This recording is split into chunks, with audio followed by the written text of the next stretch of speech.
तर नमस्कार मित्रांनो, कसे आहात? Bigg boss Marathi season number 6च्या एका नवीन व्हिडिओमध्ये तुमच्या सर्वांचं सहर्ष स्वागत.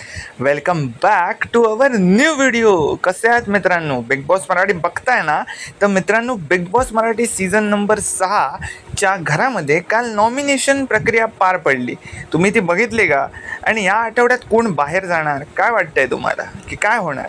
तर मित्रांनो, या व्हिडिओमध्ये आपण बघणार आहोत की Bigg boss Marathi season number 6ची ओपनिंग वोटिंग ट्रेंड्स काय आहेत, काल नॉमिनेट झालेले जे सदस्य आहेत त्यांची सध्याची वोटिंगची स्थिती काय आहे, कोण पुढे कोण मागे, प्लस याच व्हिडिओमध्ये आपण डेंजर झोन कोणावर असणार आहे, म्हणजे जे डेंजर झोनमध्ये कोण प्लेयर असणार आहेत, धोका कोणावर आहे हे पण बघणार आहोत. आणि त्यासोबतच गेल्या काही आठवड्यांमध्ये खूप एलिमिनेशन झाली आहेत, तर ह्या आठवड्यात एलिमिनेशन होणार की नाही होणार हे पण बघणार आहोत. तर चला सुरू करूया.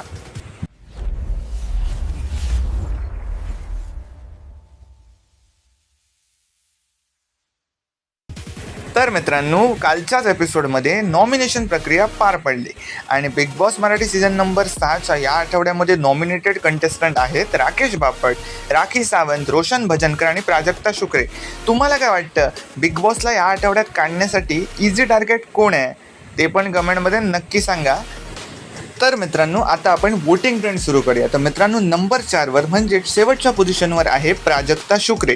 प्राजक्ता शुक्रे हिचा गेम अजिबात नाही आहे, कॉन्ट्रीब्युशन गेममध्ये खूप कमी आहे. काल ती थोडी दिसली प्रभूच्या विरोधात आवाज उठवताना, ते पण तिचं बरोबर होता पॉईंट की भाई चोरीने काय होतं, म्हणजे कुणी कोणाची चावी चोरा आणि तुम्हाला ती पावर भेटून जाईल. हे तर बरोबर मला तर नाही वाटतं, तुम्हाला कसं वाटलं ते पण सांगा.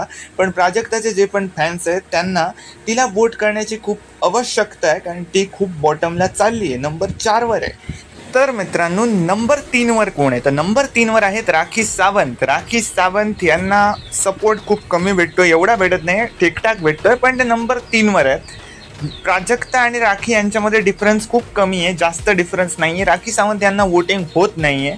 तर मित्रांनो, राखी सावंत यांना जर कमी वोटिंग झाली तर बिग बॉस राखी सावंत यांना काढण्याची रिस्क घेऊ शकतात का? मला तरी नाही वाटतं. राखी सावंत तर जाणार नाही आहेत असं मला वाटतं. ते आहेत नंबर 3वर. तर मित्रांनो, नंबर 2वर कोण आहे? तर नंबर 2वर आहेत Rakesh Bapat. Rakesh Bapat Bigg boss Marathi season number 6चे फायनलिस्ट ठरवून द्या तुम्ही, कारण बिग बॉस यांना तर बाहेर काढणार नाही. तुम्ही वोटिंग असो की नको असो तरी पण त्यांना वोटिंग होतं आहे, त्यांचे पण सपोर्टर्स खूप आहेत. पण हे मला तरी वाटतं एवढ्या लवकर तर जाणार नाहीत. हे टॉप 5मध्ये तुम्ही कन्फर्म धरा राकेश बापट यांना. राकेश बापट यांचे वोट्स खूप जरी असले तरी ते नंबर 1ला टक्कर देत नाही आहेत, कारण नंबर 1वर राज्य करतोय रोशन भजनकर. रोशन भजनकर याला तुम्ही किती पण म्हणा की त्याचं कॉन्टेंट नाही आहे, तो दिसत नाही आहे, तो पॉईंट उठवत नाही आहेत, पण त्याचे जे फॅन्स आहेत ते म्हणतात आम्हाला हे काय नको, आम्हाला फक्त रोशन घरामध्ये पाहिजे आणि ती ट्रॉफी आम्हाला पाहिजे, असे रोशनचे फॅन्स म्हणतात. त्याच्यामुळे रोशन 1 नंबरची पोझिशन वोटिंगमध्ये तरी अजिबात सोडत नाही आहे आणि तो नंबर 1वर राज्य करतोय. तर मित्रांनो, हे होते ओपनिंग वोटिंग ट्रेंड्स. याच्यामध्ये बदल पण होऊ शकतात. मित्रांनो, डेंजर झोन कोणावर आहे? तर मला तरी सध्या तरी वोटिंगनुसार डेंजर झोन दिसतोय राखी सावंत आणि प्राजक्ता शुक्रेंवर. पण मित्रांनो, गेल्या 2 आठवड्यात जे एलिमिनेशन जे झाले त्यानुसार रोशन भजनकर याच्यावर पण डेंजर झोन असू शकतो मित्रांनो. हो मित्रांनो, याच्यावर पण असू शकतो, कारण गेल्या 2 आठवड्यात खूप 2 मोठे झटके भेटलेत. मित्रांनो, एलिमिनेशन की नो एलिमिनेशनचं म्हणाल तर सध्या घरामध्ये 11 जण आहेत आणि 45 दिवस झालेत जवळपास. तर मित्रांनो, उरलेला पुरा सीझन ते 11 जणात खेचतील का? तर त्यामुळे मला असं वाटतं की आठवड्यात नो एलिमिनेशन पण होऊ शकतं. पण जे काय होईल मी तुम्हाला नक्की सांगेन. तर Bigg boss Marathi season number 6चे ओपनिंग असो आणि सर्व फायनल वोटिंग ट्रेंड्सपर्यंत सगळे वोटिंग ट्रेंड्स असो, पॉप्युलरिटी पोल्स असो आणि कुठचाही अपडेट असो, मला सबस्क्राईब करायला विसरू नका.